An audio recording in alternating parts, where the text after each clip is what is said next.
वसंतराव नाईक आणि विलासराव देशमुख यांच्यानंतर राज्याची धुरा सर्वाधिक काळ सांभाळणाऱ्या या मुख्यमंत्र्यांच्या यादीत मुख्यमंत्री देवेंद्र फडणवीस यांचं नाव तिसऱ्या स्थानी आहे। ही केवळ आकड्यांची किंवा सत्तेच्या कालावधीची सर्वसाधारण मोजदाद नाहीये, तर राज्याच्या राजकीय, सामाजिक आणि आर्थिक पटलावर उमटलेला एक विशिष्ट कर्तृत्वाचा आणि धोरणात्मक निर्णय क्षमतेचा ठसा आहे। अशा द्रष्टा नेतृत्वाला वाढदिवसाच्या आरोग्यदायी शुभेच्छा आहेत।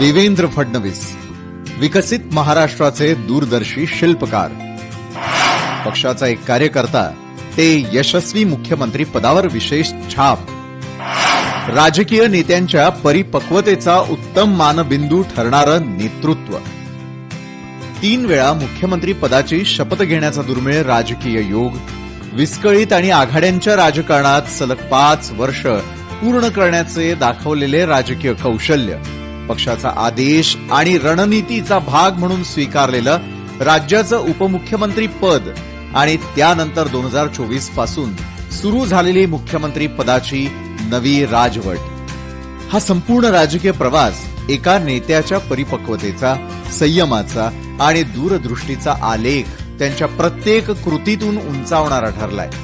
प्रथमदर्शनी ही एक सिनेमॅटिक गोष्ट वाटू शकते, पण ती गोष्ट प्रत्यक्षात साकारली आहे ती संपूर्ण राज्याचे लाडके देवाभाऊ यांनी, अर्थात मुख्यमंत्री देवेंद्र सरिता गंगाधरराव फडणवीस यांनी।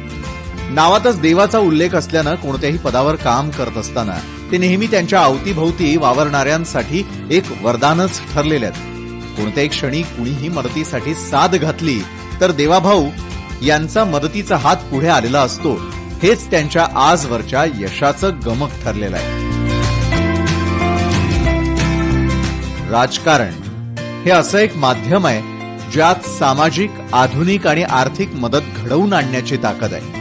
हेच तत्व मानून राज्याच्या राजकारणाच्या माध्यमातून देवेंद्र फडणवीस गेली 3 दशकांहून अधिक काळ काम करतायत। महाराष्ट्राचा आणि जनतेचा सेवक म्हणून ते सातत्यानं आणि अथकपणे जनतेची सेवा करतायत। सामाजिक आणि राजकीय प्रवासातील प्रत्येक टप्प्यामध्ये समाजातील शेवटच्या घटकाचा विकास कसा होईल यावर भर देण्यात देवेंद्र फडणवीस यांचा ठाम विश्वास आहे। देवेंद्र फडणवीस यांच्या राजकीय कारकिर्दीला खूप तरुण वयात सुरुवात झाली। 1992 मध्ये ते नागपूर महानगरपालिकेमध्ये नगरसेवक म्हणून निवडून आले। नगरसेवक पदाची 2 टर्म त्यांनी यशस्वीरित्या पूर्ण केली। भारतातील दुसरा तरुण महापौर होण्याचा मान त्यांना मिळाला, तर नागपूरचा सर्वात तरुण महापौर हा बहुमान त्यांच्या शिरपेचात आहे। मेयर इन काउन्सिल या पदावर निवड होणारे ते एकमेव व्यक्ती आहे। 2दा नागपूरचं महापौर पद भूषवल्यानंतर त्यांनी विधानसभेमध्ये नागपूरचे लोकप्रतिनिधित्व केलं। सलग 6 टर्म ते विधानसभेत नागपूरचं प्रतिनिधित्व करतायत आणि या संपूर्ण राजकीय कारकिर्दीमध्ये आज देवेंद्र फडणवीस राज्याचे लोकनेते म्हणून ओळखले जात आहेत। देवेंद्र फडणवीस यांचा महाराष्ट्राचा मुख्यमंत्री या पदावरील कालावधी हा राज्याच्या आजवरच्या राजकारणातील मैलाचा दगड ठरलाय। लोककेंद्री सरकार हा भाव लक्षात ठेवून त्यांनी धोरणात्मक पद्धतीनं सरकारचा कारभार चालवला। यामध्ये अत्याधुनिक तंत्रज्ञानाचा वापर, विकासाच्या दृष्टीनं डायनॅमिक पद्धतीनं घेतलेले निर्णय, लोकांच्या समस्यांचं निराकरण करणारे आणि परिणामकारक निर्णय घेऊन महाराष्ट्रात परिवर्तनाची लाट आणणारं नेतृत्व त्यांनी केलं। मुख्यमंत्री पदाबरोबरच देवेंद्र फडणवीस यांनी सरकारमधील विविध खात्यांचा कारभारही तितक्याच सक्षमपणे सांभाळलाय।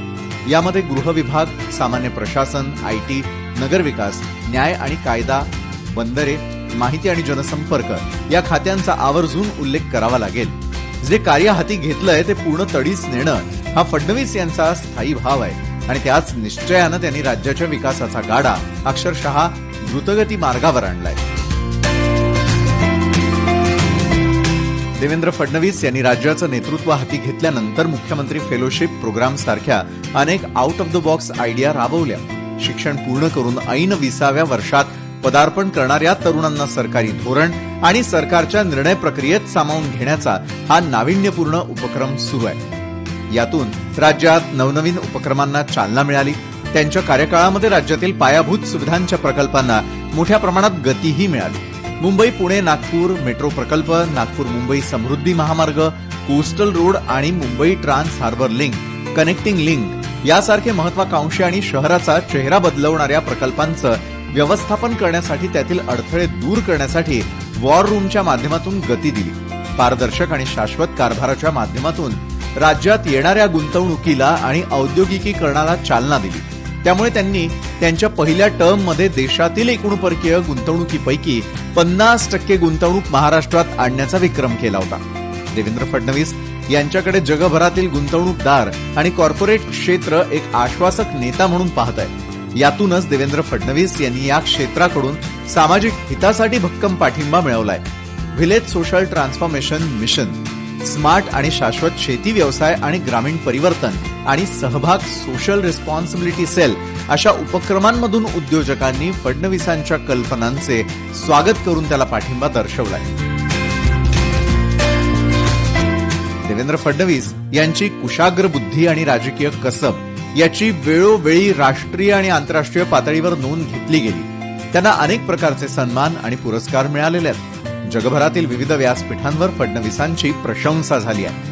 मात्र त्यांनी याचा कधीही बाऊ केला नाही. या उलट मिळालेला पुरस्कार किंवा सन्मान ही शाबासकीची पाठीवर पडलेली थाप समजून त्यांनी पुढे आव्हानात्मक कार्य हाती घेतलं.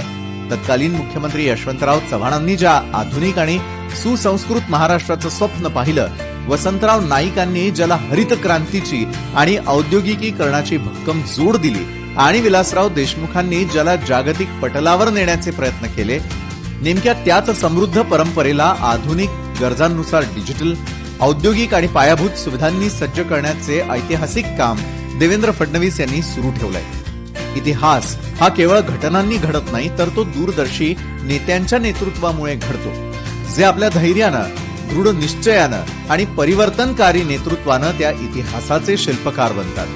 प्रत्येक पिढी राष्ट्राची दिशा आणि भविष्य घडवणाऱ्या ऐतिहासिक क्षणांची साक्षीदार असते. आज भारत अशाच एका निर्णायक काळातून मार्गक्रमण करतोय. या मार्गावर देवेंद्र फडणवीस नावाचा द्रष्टा दीपस्तंभ देशाला दिशा देण्याचं कार्य पुढे नेतोय. अशा या संयमी, कुशल आणि कर्तृत्ववान नेतृत्व असलेल्या मुख्यमंत्री देवेंद्र फडणवीस यांना लोकशाही मराठीकडून वाढदिवसाच्या आरोग्यदायी अनंत शुभेच्छा. ब्युरो रिपोर्ट, लोकशाही मराठी, मुंबई.